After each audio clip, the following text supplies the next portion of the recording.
Welcome back to News and Views right here on Salam Media with myself, Salailo Makwidiri. And as the world continues to watch the ongoing devastation in Gaza, there's a parallel crisis unfolding in the occupied West Bank, one that's a bit more quieter but no less deadly. Amid the chaos of war, Israeli settlers have intensified illegal land grabs through the rapid construction of outposts, roads, and fences, often under the protection and coordination of the Israeli state. This is part of a broader long-term effort to reshape the demographics of the West Bank and forcefully displace Palestinians from their ancestral lands. And joining us now is Lara Kilani, a Palestinian-American researcher, PhD student, activist, and founding member of the Good Shepard Collective based in Bethlehem.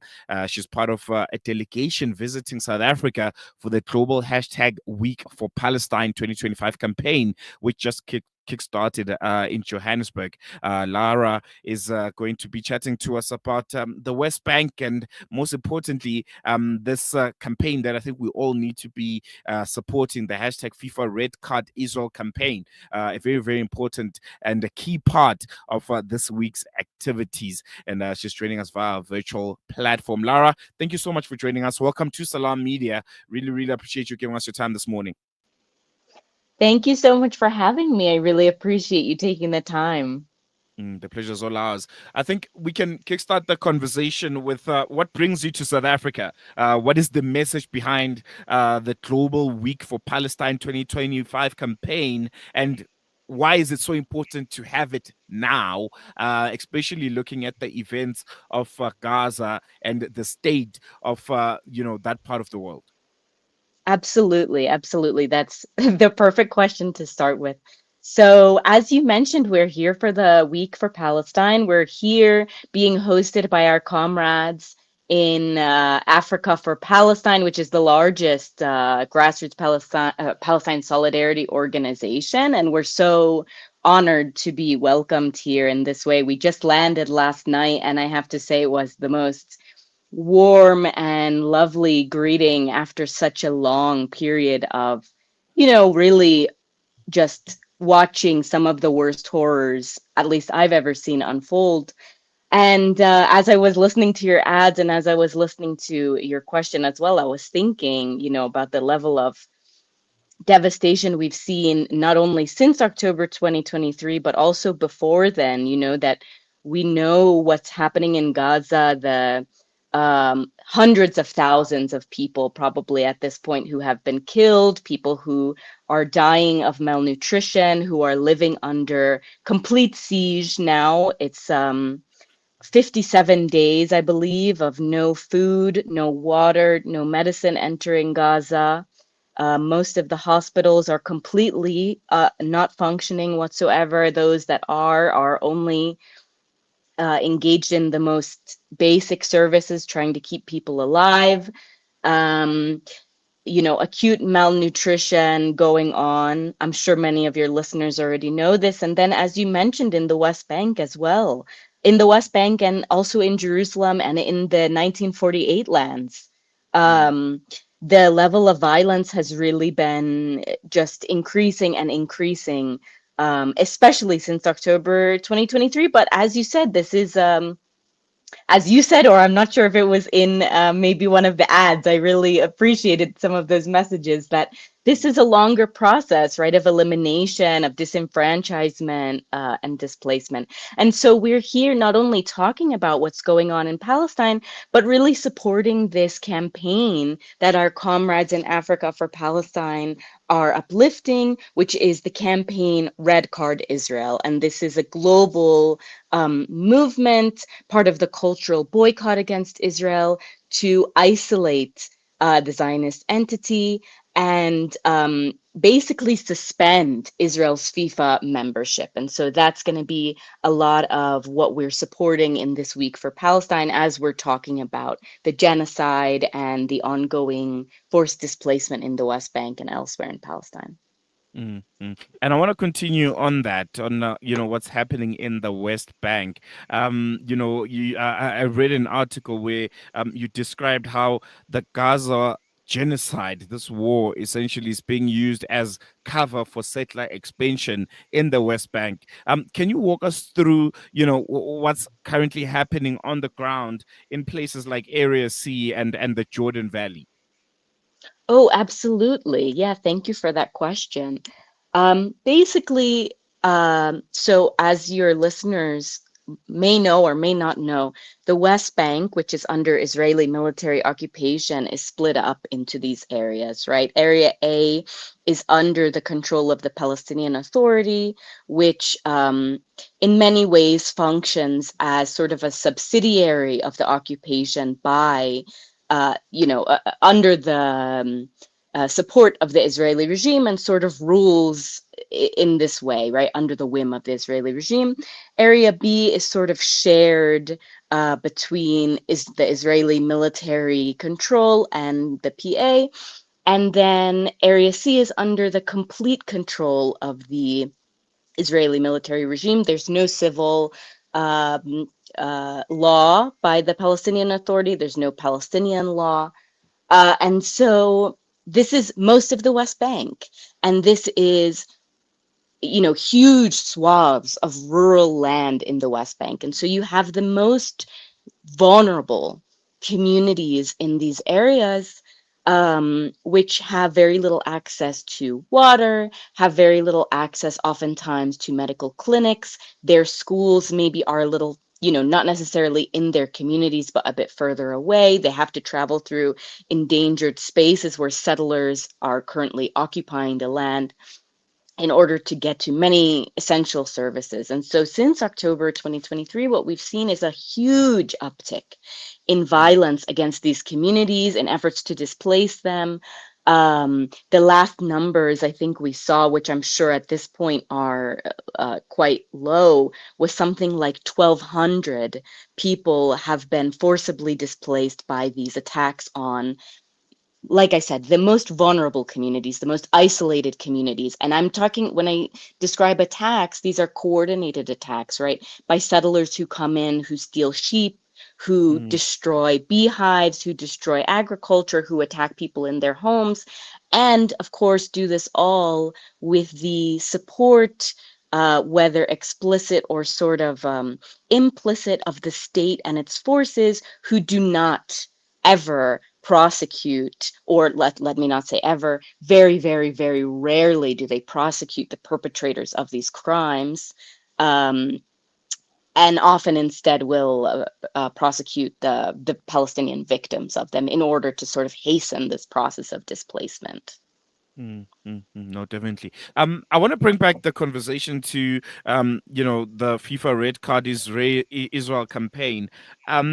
Sport is very, very important. I think us here in South Africa know more than anyone how the boycotting of a country, especially in sports, arts, and culture activities, the kind of impact that will have after our own country was you know, banned by FIFA for so many years, only reintegrating in 1993, if I'm not mistaken.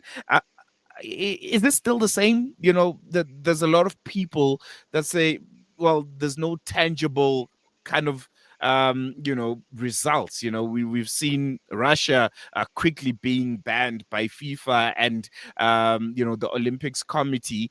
They're still continuing what they're doing in Ukraine unabated. Does these kinds of boycotts, does these kinds of calls, for countries like Israel to be banned from participating in sports with the rest of the world have an impact? I would like you to emphasize a bit on that, because I think the part of BDS and activities like this has almost lost its weight, because a lot of people think it doesn't really matter. You're not going to allow them to play in the FIFA World Cup. What then? Right, right. No, that's a great question as well.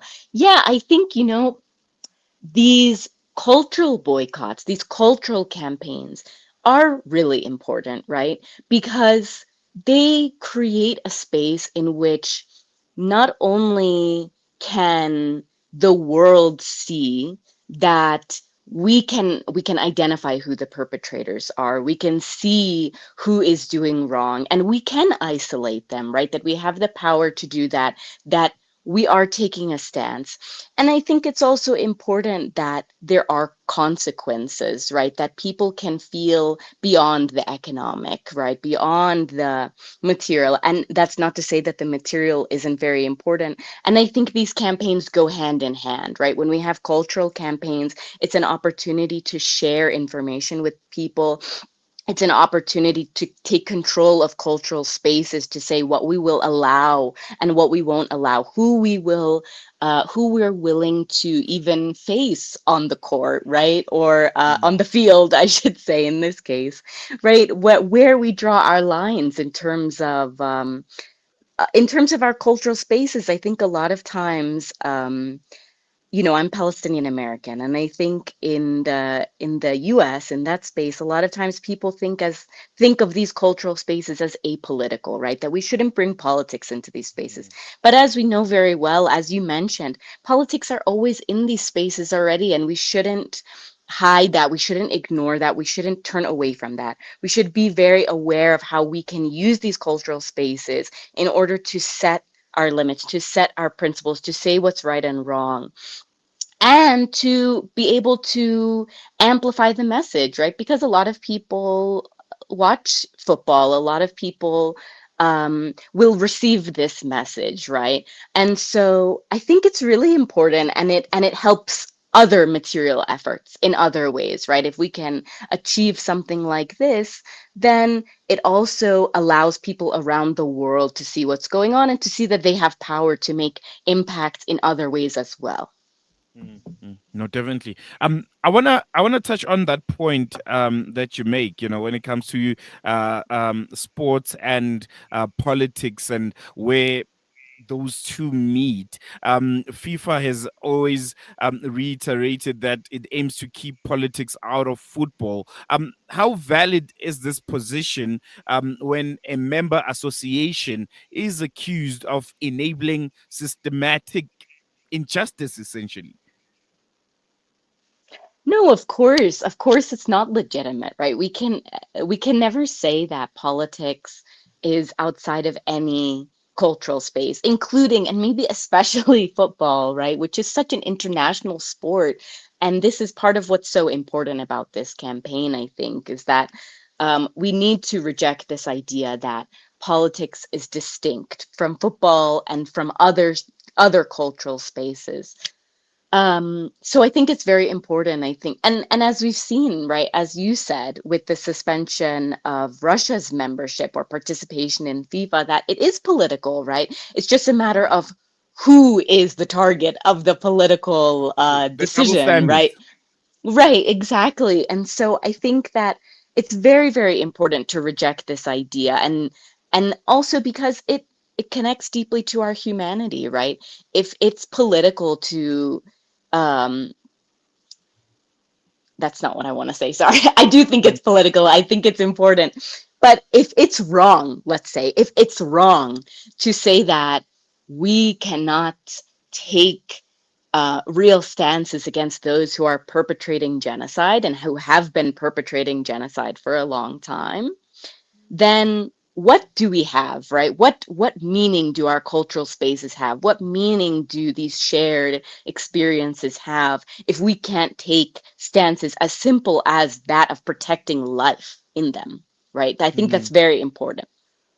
No, definitely. I think if there's something that is not spoken about enough, and I really hope you can give us some insight on this, how Israeli restrictions have affected the development of Palestinian football and the mobility of players and coaches. As a FIFA member itself, would you maybe expand a bit on that? How Palestinians football fraternity has been stifled, with all of this going on. Absolutely. I have to share with you, I'm not the biggest sports expert, Mm, but of course, I am, I would say, fairly informed about the restrictions of the Israeli permit regime, and in general the borders, right? And so I think just to start, one of the things I always remind people is that to begin with, the creation of a settler state is violent. The creation of the state of Israel is violent, right? So when we think about the Palestinians who have been forcibly displaced from their lands as early as 1948, right, and forced outside of the borders of Palestine, outside of the lands of Palestine, this sort of fragmentation of Palestinian people, even to begin with, right, prevents Palestinian football players from being able to access one another, from being able to train, from being able to, of course, even access their lands, right, before we even get to football. Even just to return to their lands. So that's important to think about, right? That this violence is an everyday violence of borders, of people not being able to reach lands that they can see, whether they're in the West Bank or in Lebanon or elsewhere, that oftentimes people can even see the lands that from which they came. Now, of course, Palestinian footballers who are in the West Bank, who are in Gaza, face these incredible restrictions in traveling not only outside of the West Bank to compete or outside of Gaza to compete, but even between Palestinian cities. And especially since October 7th, there's been a massive increase in the surveillance of movement between Palestinian cities, which are essentially, just little islands within the West Bank, surrounded by settlements and, surrounded by settler infrastructure as well that they have to use in order to move between these spaces. So even to meet with each other, even to train or to play games. And then, of course, we've seen, right, long before October 7th as well, if we think back even just to the March of Return, which began in 2018, that Palestinian footballers were being targeted, shot in the leg, murdered in order to, of course, primarily in order to prevent resistance, in order to prevent the idea that Palestinians should be allowed return and decolonization to, in their own lands, but also as football players as well, that showing the importance of culture in keeping Palestinian culture alive, right, through individuals as well and through sport. So I think, we can talk in more detail about the restrictions in terms of the barriers on entry, barriers on movement, you know, sort of arbitrary abduction and arrest and placement in Israeli prisons and torture chambers just without, even a semblance of a reason that people face whenever they travel. Um, but but even just the murder of Palestinian football players that we've seen in Gaza for a long time, and especially since October 7th as well, I think shows, right, the importance of um, Palestinian existence in these spaces, and that Mm. Israeli access to these spaces must be challenged. Mm, No, definitely. Unfortunately, we have run out of time, Lara. Thank you so much for joining us. But before I let you go, I think we have reached a new chapter in this genocide. It sees a very, very arrogant Israeli settler state that now acts with impunity that I think has never been seen before in human history.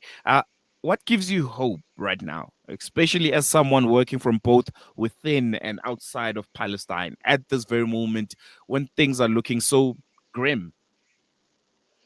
Thank you so much for that question. I think, it's difficult. Like you said, things are really grim. And I think the thing that gives me hope is seeing the real solidarity between people, right? Like I said yesterday when we arrived to Johannesburg in the airport, we were told on the airplane that there would be a small group of people to greet us. And when we arrived, just seeing all of these beautiful people who had taken the time to show up, who had taken the time um, to come. And I should mention as well, as we're traveling around South Africa, will be in these other spaces where hopefully we'll meet more people who are in solidarity with Palestine and more people who we can talk with about this campaign. We'll be at the May Day March on May 1st. There's a press conference tomorrow in Johannesburg, which we will be at to help launch this week for Palestine. And then shortly after that, we'll be in Cape Town and the Eastern Cape as well. But I think it's really these moments, of seeing how people are willing to take time out of their day, out of their lives, right, to show solidarity. And also in Palestine, this is very much the case, right? We've now had two Christmases, Easter, Ramadan, in which none of the circumstances were, as I've ever seen them, right? People are Mm, not celebrating. People are not even eating sweets in some cases because they feel guilty. They're not sharing pictures of food. There's a lot of sense of solidarity in that we refuse to go on as if things are normal. And I think this is part of, this campaign of Red Card Israel. This is part of continuing with things like Week for Palestine, that we emphasize that things are not normal, that this is not right, that we cannot allow things like this to continue, that we can't allow this impunity anymore. And really getting in the way whichever way we can. That's really something that gives me a lot of hope. And and being offered spaces like this to speak mm. honestly gives me a lot of hope to know that people are listening and talking about this even when we don't see it. No, definitely. Lara, thank you so much for joining us. Really, really appreciate your time. Hope you enjoy your stay here in South Africa. And I hope to see you tomorrow. We'll be at the press conference. Great. Thank you so much. I really appreciate it. There you go. That was Lara Kilani here. I think a very, very important conversation, very important insights that she's offering, and looking forward to the launch of this campaign, the hashtag Red Card on Israel campaign, which ultimately is to put pressure on FIFA to act when it comes to the presence of Israel in FIFA, to isolate them as South Africa was isolated during the apartheid era, and we know, the impact that had on South Africa, and ultimately us realizing our democratic freedoms here on the country. So yeah, really, really interesting insights from Lara Kilani. She's a Palestinian American researcher, PhD student, activist, and founding member of the Good Shepard Collective, which is based out in Bethlehem. And if you missed this conversation, you can check it out on our various social media pages, and you can check it out on our podcast page as well. We have come to the end of the show. Thank you so much to everyone that has stayed with us during the last 2 hours. It's been yet another insightful, eye-opening edition of News and Views. I'll be back with you again tomorrow for the Wednesday edition of News and Views, where we're going to continue having these kinds of conversations. We're going to continue to bring you analysts, activists, people that are really connected to what's happening on the ground when it comes to the stories that you need to know, and how you need to be interacting and understanding them, because, well, ultimately they shape the world around you and they affect us in some shape or form. My name is Salalo Makwidiri from the rest of the News and Views team. Will be with you again tomorrow morning. But for now, it's goodbye. Shap shap.